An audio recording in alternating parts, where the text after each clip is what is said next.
மதம் பரப்பத்தான் வந்தான் ஜோசப் பிஸ்கி வீரமாமுனிவன், மதம் பரப்பத்தான் வந்தான் ஜி போப்பு. இந்த மக்களோட தொடர்புக்கு தமிழில் படிச்சு பேசினா தான் புரிய வைக்க முடியும்னு தமிழ்ல பேச கத்தான். தமிழின் ஆழம் அவனை ஆழ இழுத்து போச்சு. அவன் தான் தேம்பாவணி எழுதுனா, இவன் தான் திருவாசகத்தின் திருக்குறளை மொழிபெயர்த்தான். தமிழ் மாணவன் இங்க உறங்குறான்னு சொல்லிட்டு போனா, உலகத்திலே உன் மொழியில் பாரு.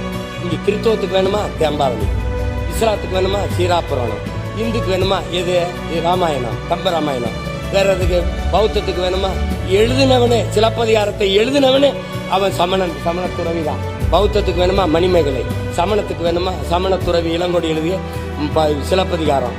எல்லா சமயங்களுக்கும் தமிழில் காப்பியம் இருக்கு, இலக்கியம் இருக்கின்றால் உலகில் ஒரே மொழியில் தான் இருக்கு.